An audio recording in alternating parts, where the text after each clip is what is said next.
Assalamualaikum warahmatullahi wabarakatuh. Pada video ini, saya akan menjelaskan mengenai resume substansi modul adaptif dan kolaboratif.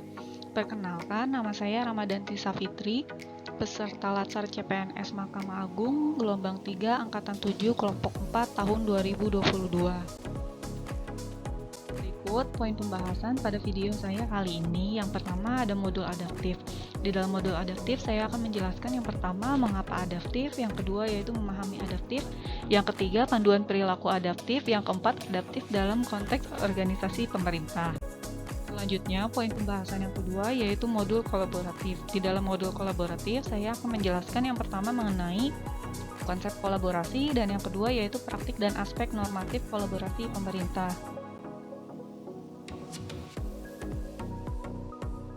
Masuk pada poin pembahasan yang pertama yaitu modul adaptif.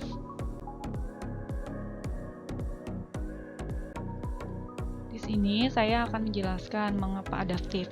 Jadi, adaptif merupakan salah satu karakter penting yang dibutuhkan oleh individu maupun organisasi untuk mempertahankan kelangsungan hidupnya. Terdapat alasan mengapa nilai-nilai adaptif perlu diaktualisasikan dalam pelaksanaan tugas-tugas jabatan di sektor publik, seperti diantaranya perubahan lingkungan strategis, kompetensi yang terjadi antar instansi pemerintah, perubahan iklim, perkembangan teknologi, dan lain sebagainya.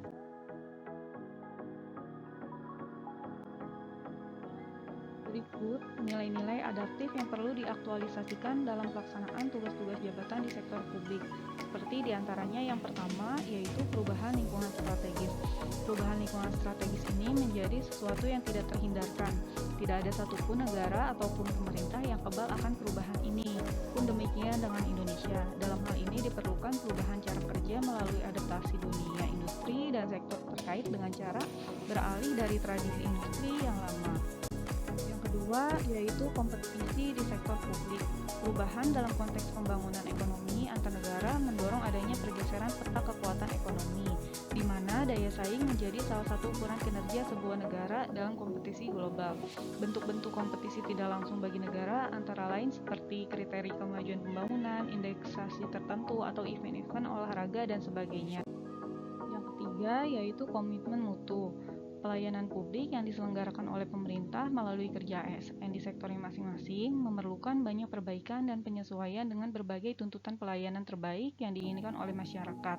Standar mutu pelayanan, ASN yang responsif dan cerdas dalam menyelenggarakan pelayanan, serta literasi publik atas kualitas layanan yang terus meningkat menjadi faktor-faktor yang mendorong komitmen mutu yang lebih baik.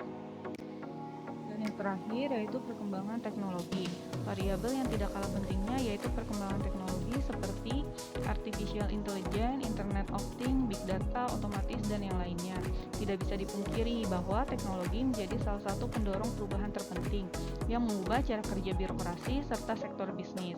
Pada masa di mana teknologi sudah menjadi tulang punggung seluruh bisnis proses di sektor bisnis maupun pemerintah, maka penggunaan metode konvensional dalam bekerja sudah seyogyanya ditinggalkan.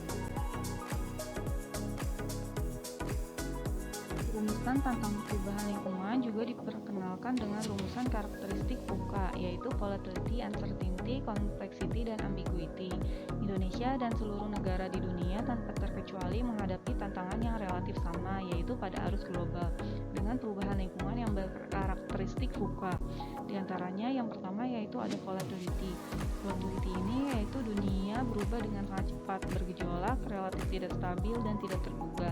Tidak ada yang dapat memprediksi bahwa 2020 akan menjadi tahun paling buruk bagi hampir semua sektor usaha di dunia. Yang kedua ada uncertainty, yaitu masa depan penuh ketidakpastian. Sejarah dan pengalaman masa lalu juga tidak lagi relevan memprediksi probabilitas dan sesuatu yang akan terjadi.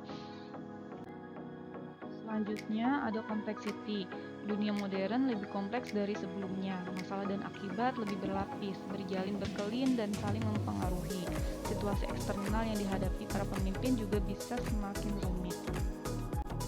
Dan yang terakhir yaitu ada ambiguity. Di ambiguity ini lingkungan bisnis semakin membingungkan, tidak jelas, dan sulit dipahami. Setiap situasi dapat menimbulkan banyak penafsiran dan persepsi. Pembahasan yang selanjutnya yaitu memahami adaptif. Adaptif adalah karakteristik alami yang dimiliki makhluk hidup untuk bertahan hidup dan menghadapi segala perubahan lingkungan atau ancaman yang timbul. Dengan demikian, adaptif merupakan kemampuan mengubah diri sesuai dengan keadaan lingkungan, tetapi juga mengubah lingkungan sesuai dengan keadaan atau keinginan diri. Fondasi organisasi adaptif dibentuk dari 3 unsur dasar, yaitu landscape, pembelajaran, dan kepemimpinan. Unsur landscape terkait dengan bagaimana memahami adanya kebutuhan organisasi untuk beradaptasi dengan lingkungan strategis yang berubah secara konstan. Selanjutnya, saya akan membahas panduan perilaku adaptif. Yang pertama yaitu hadapi volatility dengan vision, di mana panduan perilakunya antara lain yang pertama, terima atau rangkul perubahan sebagai bagian dari lingkungan kerja Anda yang konstan dan tidak dapat diprediksi. Yang kedua yaitu buat pernyataan yang kuat dan menarik tentang tujuan dan nilai tim, dan kembangkanlah visi bersama dengan jelas tentang masa depan. Yang kedua, panduan perilaku yang kedua yaitu hadapi uncertainty dengan understanding, yaitu dilakukan dengan berhenti sejenak untuk mendengarkan dan melihat sekeliling. Yang kedua, jadikan investasi, analisis, dan interpretasi bisnis dan competitive intelligence sebagai prioritas sehingga Anda tidak ketinggalan. Yang ketiga, yaitu tinjau dan evaluasi kinerja Anda. Dan yang terakhir, yaitu lakukan simulasi dan eksperimen dengan situasi sehingga melatih Anda untuk bereaksi terhadap ancaman serupa di masa depan. Panduan perilaku yang ketiga yaitu hadapi complexity dengan clarity, yaitu dilakukan dengan cara berkomunikasi secara jelas dengan tim Anda. Yang kedua, kembangkan tim dan dorong kolaborasi. Dan yang terakhir yaitu hadapi ambiguity dengan agility, yang dapat dilakukan dengan cara dorong fleksibilitas, kemampuan beradaptasi, dan ketangkasan. Selanjutnya, pekerjaan dan promosikan orang-orang yang berhasil di lingkungan VUCA. Yang ketiga, dorong karyawan Anda untuk berpikir dan bekerja di luar area fungsional mereka. Yang keempat, hindari pemimpin dengan mendikte atau mengendalikan mereka. Dan yang terakhir yaitu kembangkan budaya ide.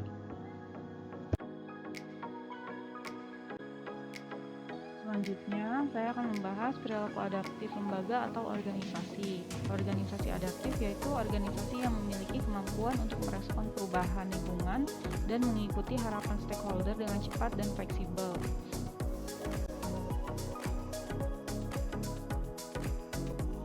Selanjutnya, saya akan menjelaskan adaptif dalam konteks organisasi pemerintah.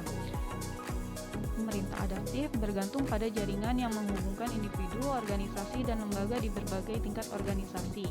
Bentuk pemerintahan ini juga menyediakan pendekatan kolaboratif, fleksibel, berbasis pembelajaran untuk mengelola ekosistem yang disebut sebagai pengelolaan bersama adaptif. Sistem sosial ekologis selama periode perubahan mendadak atau krisis, dan menyelidiki sumber sosial pembaruan organisasi. Organisasi pemerintah tidak dijamin mampu menghadapi seluruh perubahan yang terjadi sangat cepat dan dinamis di sekitarnya, kecuali dirinya pun ikut serta bergerak dinamis. Kata kunci yang sering digunakan adalah organisasi pemerintah adalah organisasi yang selalu belajar, inovasi, dan perubahan itu sendiri.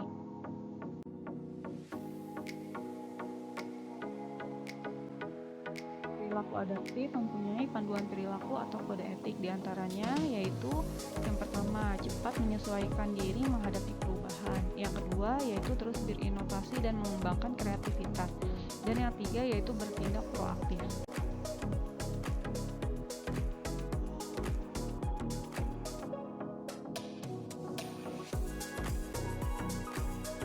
Selanjutnya, saya akan masuk pada poin pembahasan yang kedua, yaitu modul kolaboratif. Pertama, saya akan membahas konsep kolaborasi. Adapun definisi kolaborasi menurut Gray, yaitu collaboration is a process to which parties with different expertise who see different aspects of a problem can constructively explore difference and find novel solution to problem that would have been more difficult to solve without the other perspective. Selanjutnya, mengenai kolaborasi pemerintah atau collaborative governance. Irawan mengungkapkan bahwa collaborative governance sebagai sebuah proses yang melibatkan norma bersama dan interaksi saling menguntungkan antar aktor governance. Pada collaborative governance, pemilihan kepemimpinan harus tepat dan mampu membantu mengarahkan kolaboratif dengan cara yang akan mempertahankan tata kelola struktur horizontal sambil mendorong pembangunan hubungan dan pembentukan ide.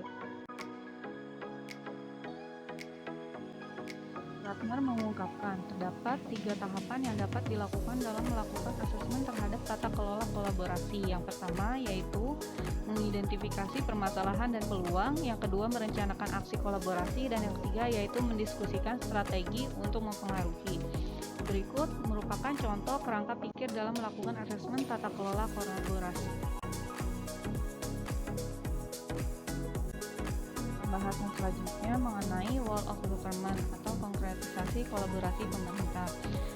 Wall of Governance adalah sebuah pendekatan penyelenggaraan pemerintahan yang menyatukan upaya-upaya kolaboratif pemerintahan dari keseluruhan sektor dalam ruang lingkup koordinasi yang lebih luas guna mencapai tujuan-tujuan pembangunan kebijakan, manajemen program, dan pelayanan publik. Oleh karenanya, WOG juga dikenal sebagai pendekatan intergensi, yaitu pendekatan yang melibatkan sejumlah kelembagaan yang terkait dengan urusan-urusan yang relevan. Adapun pengertian dari WOG. WOG denotes public service agencies working across portfolio boundaries to achieve a shared goal and an integrated government response to particular issue. Approach can be formal and informal. They can focus on policy development, program management, and service delivery.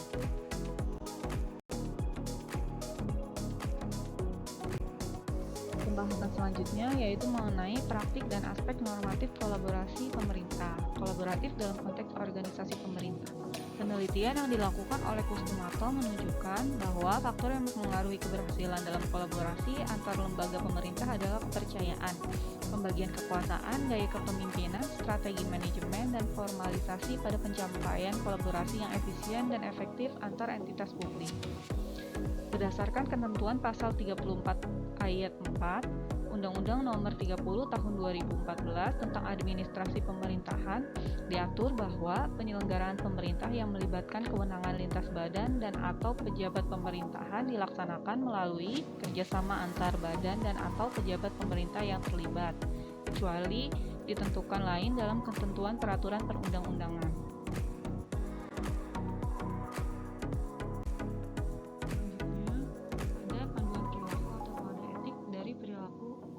Yang pertama yaitu memberi kesempatan kepada berbagai pihak untuk berkontribusi.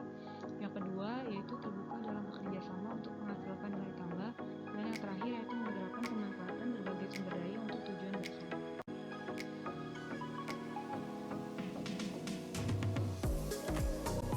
Sekian pembahasan mengenai modul adaptif dan kolaboratif. Terima kasih. Wassalamualaikum warahmatullahi wabarakatuh.